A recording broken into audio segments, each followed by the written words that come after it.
Ramsar is an Iranian city where the agreement to conserve wetlands was established, and that is why it's called Ramsar Convention. And it's about the Convention for the Conservation of Wetlands, global wetlands across the globe. So, and that is what it basically is. And then parties who sign on to this, these countries, there are different countries who have signed on to this convention, so they are called parties. So after 2 or 3 years, all parties come together to come and review the various agreements that they've had, or the various decisions they've taken during the previous meeting, to see, okay, how far have we come with the various agreements that we've signed, so that they'll be able to review it and then sign more understanding, so that they'll be able to continue to conserve global wetlands. It matters to Nigeria like every other country, because wetlands are very important. Wetlands are very important habitats because apart from the various things they do, the various role that they play, they also serve very important role of recharging groundwater. They serve as biodiversity hotspots. They serve for livelihood issues, from transportation to providing food, to providing even source of water for agriculture and so on. And it serves also to be able to build resilience of communities, because it helps during flood to be able to take in excess water, and when there's dryness, it also helps to release some of this water. So it plays a very, very huge role, and it's habitat to a lot of aquatic and non-aquatic biodiversity. So for Nigeria, it's very important because we have some very important wetlands.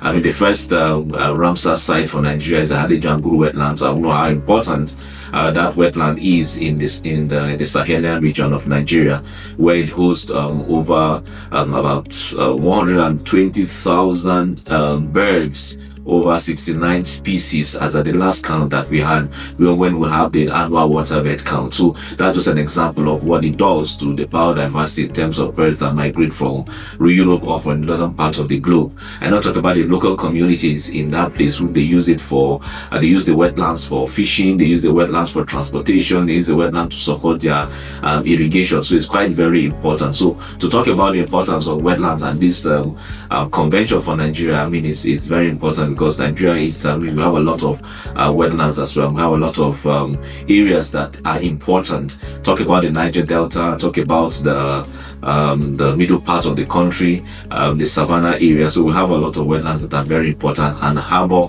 a lot of important species of biodiversity concern. There were quite a number of key resolutions and especially for Nigeria and for NCF. NCF played a very significant role because we went there also as a party. So that means we went there as a government delegation, which we were able to embed ourselves with the Nigeria delegation, and we made Nigeria proud because we supported some of the resolutions that were made, which has even been agreed globally. One of those resolutions was the establishment of the waterbed estimate partnership, which seeks to be able to count waterbeds globally, and Nigeria has positioned itself as a member of the East Atlantic Flyway to be able to engage in counting of these birds. And the Nigerian Conservation Foundation, being the BirdLife international partner who has been involved in counting doing annual waterbed counts in January and February of every year, we provided that expertise to say, okay, yes, Nigeria, we can bring forth our expertise, and as out there we are Nigerians. It doesn't matter if we are government or we are NGO, we are all Nigerians, and Nigerians put forth its name to be able to be involved in that partnership, which will see that some countries are already supporting, and so organizations are already supporting the count, because the waterbed estimate partnership is preparing to do what we call the World waterbed estimates of 2027, and Nigeria is going to be involved in that, which is very important, because Nigeria is going to be contributing to the global conservation of waterbeds, which is also under the agreement of the African Eurasia Waterbed Agreement, which Nigeria is a signatory to, which NCF has been providing that data as a partner to the Federal Ministry of Environment through the desk office of the African Eurasian Waterbed Agreement, which is also part of the Convention on Migratory Species of both aquatic and terrestrial fauna. So NCF is actually played a very huge role, and that's one of the major resolutions that came out from that. We also had the opportunity as a Nigerian delegation to meet with the Secretary General of the convention, and it was a very fruitful discussion which we had. So the encouragement is for the Nigerian government, because as a signatory to that convention, it behoves on the Nigerian government also to play its part so that the convention will also continue to run.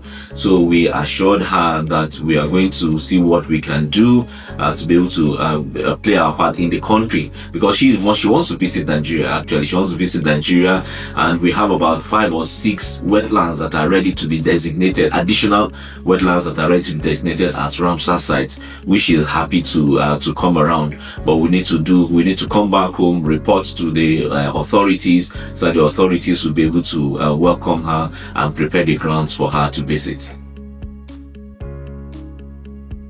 The youths play a very vital role when it comes to the conservation of not just wetlands, but biodiversity generally and climate change issues. The issue of bringing the synergy of all the Rio conventions and all the conventions coming together, because we have climate change is affecting wetlands, climate change is affecting biodiversity conservation, so they are all intertwined. So it's better to have that conversation. So that was touched, as well as an issue that will be, that should be looked at. But looking at the youth specifically, the youth had a very strong voice there, and in fact I think they formed the coalition of youths for wetlands, which also NCF signed on to, so that we'll be able to encourage youth, because they have a major role to play. They have the demographics, they have the energy, they have the expertise, they have the technical know-how to be able to push things in an innovative way to conserve wetlands.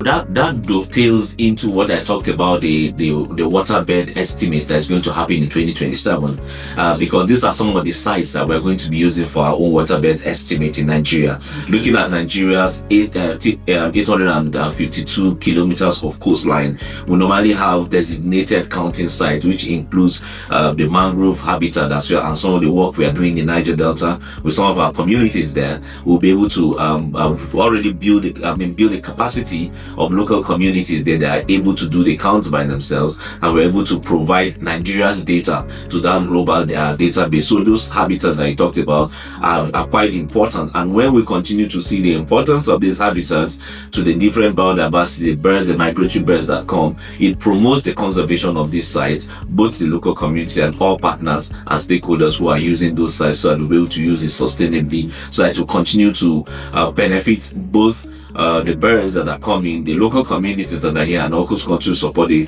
local economy of those communities around these sites. A data that is outdated is not useful, and that is why there's a need to continue to update the status of the wetlands, and Nigeria is not left out. Some of our wetlands have been drained, some of them may be dammed, and so on. So we need to know what is the conservation status of the wetlands that we have in Nigeria, and that's what the federal government has been doing, and that is why it's part of the review of the status of the wetlands. That is what has led to the designation or the submission of 6 additional wetlands for them to be designated, so that their conservation status can be high, can be raised, so that all the stakeholders engaging such wetlands will do it with the mind that these wetlands are supposed to be conserved, since they have their international significance, because every Ramsar site is a wetland of international significance. The global community have seen that wetlands are very important, so they thought that, and I cannot be conserving wetland in country A and country B is destroying wetlands, because we all need the global community to come together, because conservation doesn't know borders. Whatever country A may be doing in their country may be affecting country B. So there's a need to come together. So it was that recognition that I think 1972 that they came together in a city called Ramsar to say, come, we want to identify in every country that will sign on to this convention, this agreement. We want to identify wetlands that will be considered as wetlands of international importance. For instance, if you take the migratory birds may leave Europe we call it European birds. When they cross the border into Nigeria, they are called Nigerian birds. So when they land in the wetlands in Nigeria, and probably the countries in Europe are conserving their wetlands, and Nigerians are not conserving their own wetlands, you find out that when the birds come, they will be affected. So that is why there's a need for a global move to be able to conserve these wetlands. And so any wetland that have been identified as a wetland of international importance that contributes significantly to the conservation of wetlands globally, those sites are the sites that are known as Ramsar sites that have been designated. So there are criteria that are stated criteria that they will be reviewed. They will be matched against each of these criteria. So after they meet this criteria, then they'll be designated as wetlands of international importance. That is what it means. But because the agreement is a Ramsar agreement, or it was taken in the city of Ramsar, that's why it's just called Ramsar sites. So that is what it means. So with all this convention, Ramsar Convention is becoming a major convention, and so it's becoming well known because freshwater is becoming a major resource, a major source of conflict as well. So there's a need to conserve it. And fresh water, some people may think that is a renewable energy, but the rate at which it's being used is gradually going to a non-renewable energy because it's being used and is serving as a source of conflict. So there's a need to channel resources, especially financial resources, the conservation of wetlands. So if we're able to conserve our wetlands, then we'll be able to have the leverage. They will say we are conserving our wetlands, and then there will be resources from the international bodies to be able to make sure that happens. So wetlands is, as I said, is opening up, and then there were discussions about financial resources that will be made. For instance, when I mentioned about the waterbed estimates that is going to happen in 2027, some countries were already giving donations. Countries like Switzerland and so on, they're already making pledges to make sure that happens. So these are, and when Nigeria positions itself as one of the countries where these estimates will take place, certainly funds will be a source of funding to Nigeria, because as you are performing the estimate of waterbeds in that site, you are also advocating for the conservation of those sites, because they play a very important role in the conservation of those species, and also to the livelihoods of the communities around that place. So it's also a social development issue.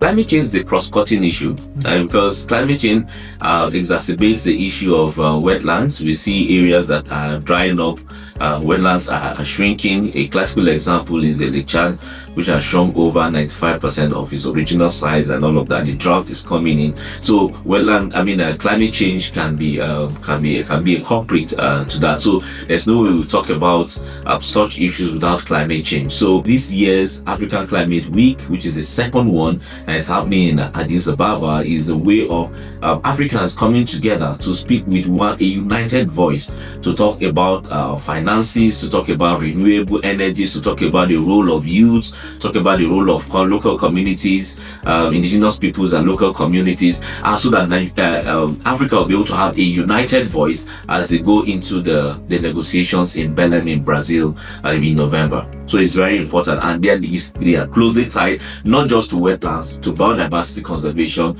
to land degradation, and so on. Talking about the blending traditional knowledge and science in conservation of wetlands and biodiversity is a conversation that is ongoing, because people that we call indigenous peoples and local communities have been conserving this landscape in generation past, or they've passed the knowledge over and over, how to be able to bring everything together to see how science intersects with the traditional knowledge and indigenous knowledge is a conversation that is even happening globally. And that is why indigenous peoples and local communities have also grouped themselves, also formed a voice in the conservation of the biodiversity where they find themselves, because that is where they use as their groceries, that is their pharmaceutical stores, that is their source of protein, and so on. So we need to find a place where we'll be able to come together, and that's why it's very important to have that conversation where everybody comes together have a platform where everybody's voice will be heard without anybody being left behind. So it's very important. So that's a conversation that is ongoing, and until that everybody's voice is able to be blended and heard, then we'll not be able to conserve as we should, because the conservation that we may be doing biodiversity conservation without the human part of the conservation, and they're putting indigenous peoples and local communities at risk. But we must come together to be able to make sure that that happens, and that is why that conversation is ongoing. I want to also encourage the indigenous peoples and local communities that they shouldn't give up. They should continue to make their voice heard, because they are very, very important in all of these conversations that we are having. Because without the knowledge of their forefathers to be able to protect these landscapes, then we'll not be even talking about conservation, or we'll not be even talking about this landscape that we are conserving now. And we cannot do the conservation without them. We cannot conserve this landscape without them. And they're the first beneficiary if we continue to do this. And we know that they have so much knowledge. And I know that they are willing to share this knowledge with the world. So that conversation is something that they also should be willing to engage without holding back. One thing I want to say is the fact that as Nigerians, we all have the responsibility to protect our habitat. Whether I talk about the forests or the wetlands or wherever we are, we need to conserve our habitat so that our habitat will protect us at the end of the day. As I always say, we are not a part of the environment. We are part of the environment. And if we don't take care of the environment will take care of itself. But the environment will take care of itself while getting rid of us. So we are better off to help in ensuring that we take care of the environment so that Mother Nature will be able to take care of us.